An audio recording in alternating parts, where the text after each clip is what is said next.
Hello, my loved ones. Hello, my friends. I like to say family of light, which is what we are. All of us, one way or the other, whether it's in the light or whether it's in the shadow, we are serving the purpose of the divine plan fulfill of the Creator's will on this earth. God, I am presence, will, the will of God to see this world come into the Aquarian age, come into a new era of peace and plenty and equality, harmony, and balance for all people, all four races, all nature, the oceans, the skies, the plants, and the trees, and the minerals, and the lands, and equality, and so everybody have the right to be free from oppression, to be free from that which no longer serves, that which had dominion over us for so long, of shadow, illusion, matrix, to keep us, I call it dumbed down, to keep us in a struggle, in a hardship, barely surviving, not living that long and years, and with all the challenging, food and systems and soils depleted and all that. We don't grow, we don't forage, even hunt as much, but so here we are making our way back. This is the time. So I do want to share some teachings of the Ascended Masters, which is this.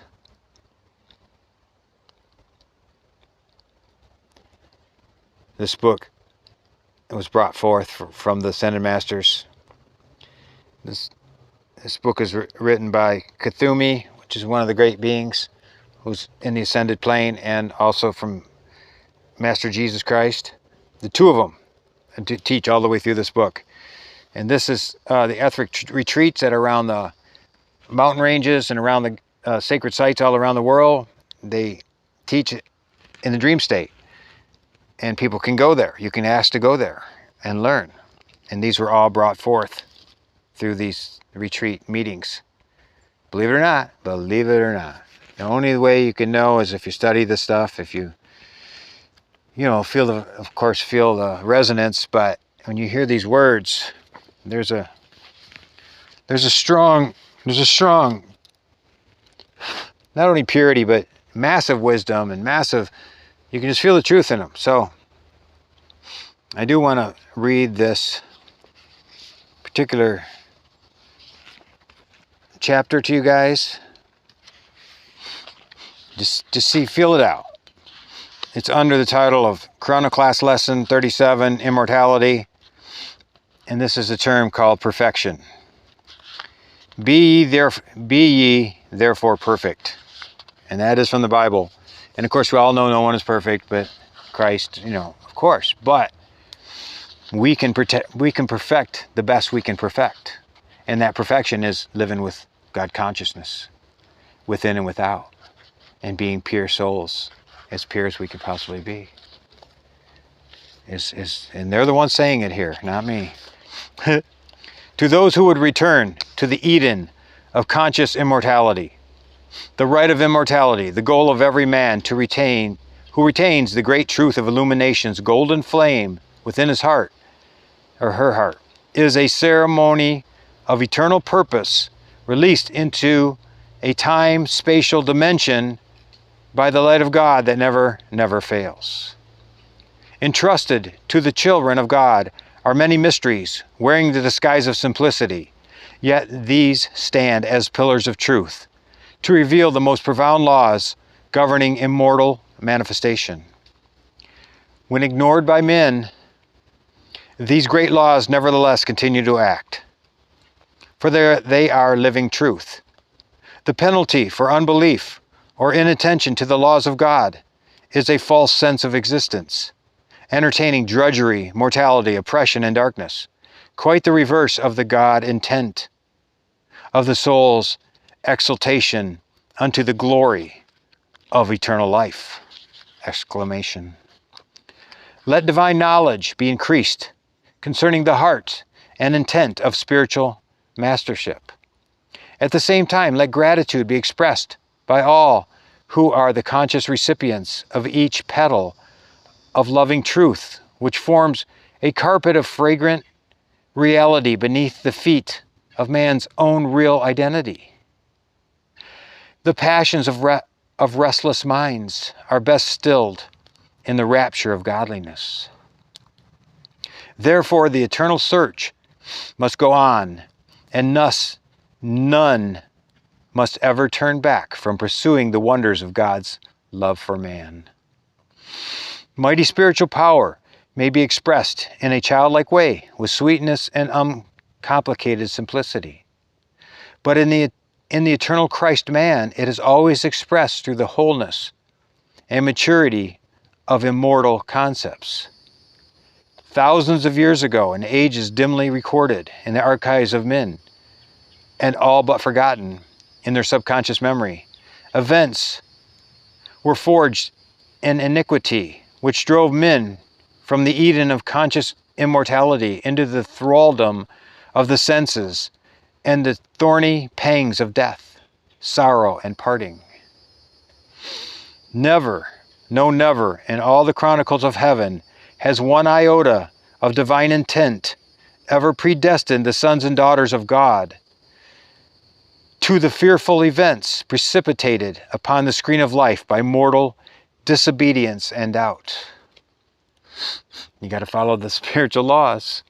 There's the laws of truth, of reality. The events preceding the descent of the sons of God from their abode in the etheric octave to dense bodies of flesh were directly related to the betrayal of the great God by the fallen angels and their corruption of the race of Homo sapiens which populated the earth. This led to mankind's misuse of the power of free will, their discovery of the misuses of the sacred fire in sorceries and miscreations, and an evil imagination working all manner of vileness, untethered to the mighty power of divine truth.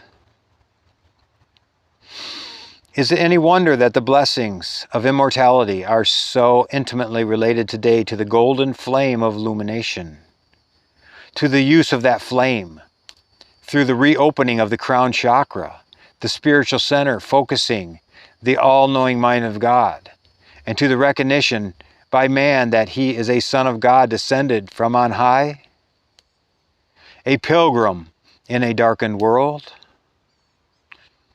When faith grew dim in the hearts of mortals, also called mechanization man, they kept a pseudo-faith, a cult of superstition, according to their changing needs of the moment.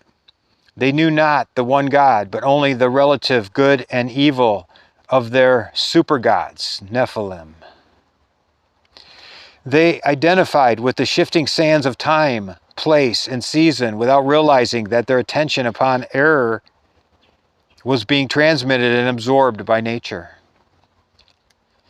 Imperfect concepts rooted in the subtle logic of serpent and his seed, quote, in parentheses, a pseudonym given to the band of fallen angels who on Lemuria and Atlantis became the arch-deceivers who rivaled the sons of God and betrayed the children of light. Gradually built up a mounting pressure which finally gave way and was unleashed upon life as the harshness of loveless fear, decay, and terrifying diseases, which wrong thought and feeling always bring into manifestation. It's deep, it's heavy, it's real.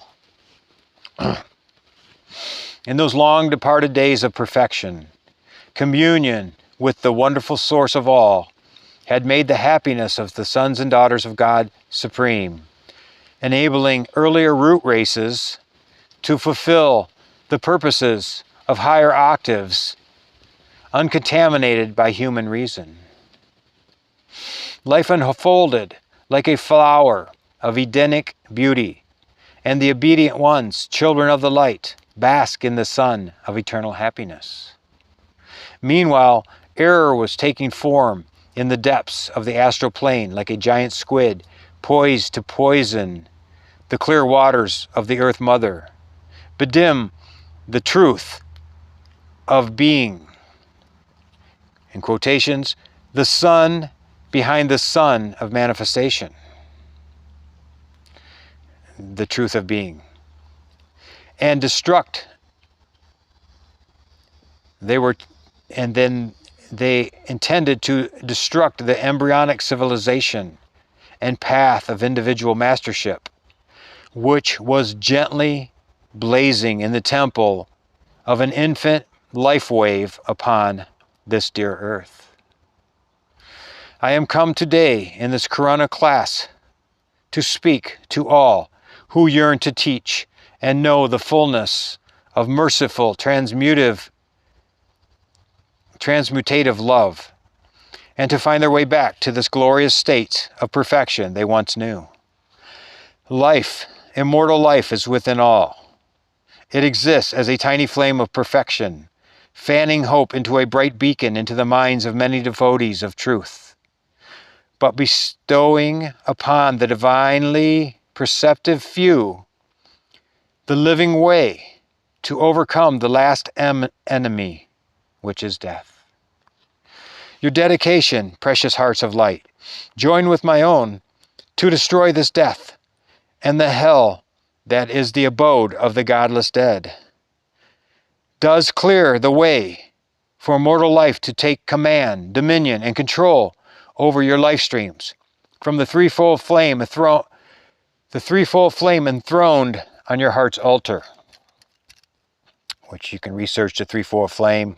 I won't go into it. Aspects of the heart that connects you to the higher realms.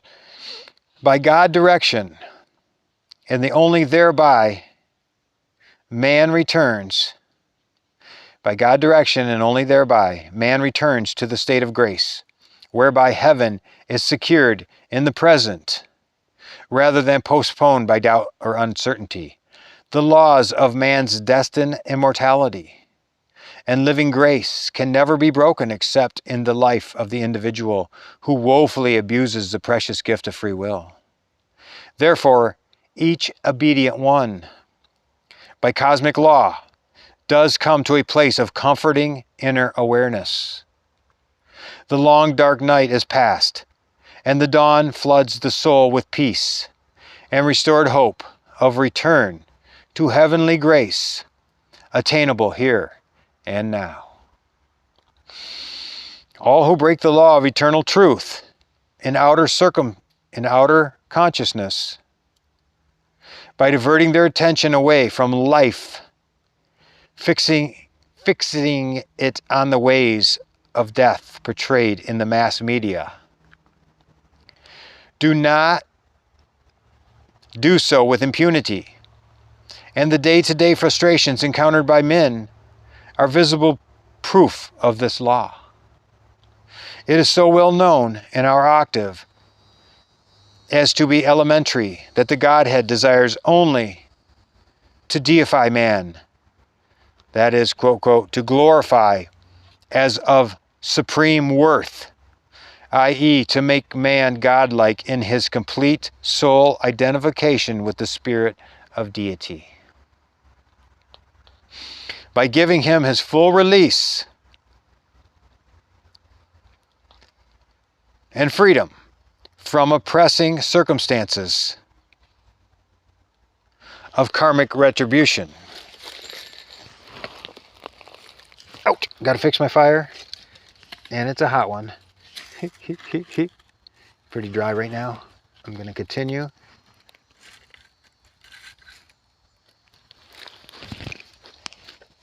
Yep, that's hot. Whew. The fires of the spirit, the fires of the heart, the fires of good life. Unfortunately, those who must need the assurance of this comforting knowledge are just the ones who find the divine ideas least comprehensible. The people of earth have absorbed, a couple more pages, much of the pseudo-culture of the Cain civilization, whose standards have far too often been set by men of lesser objectives seeking material success without the spirit.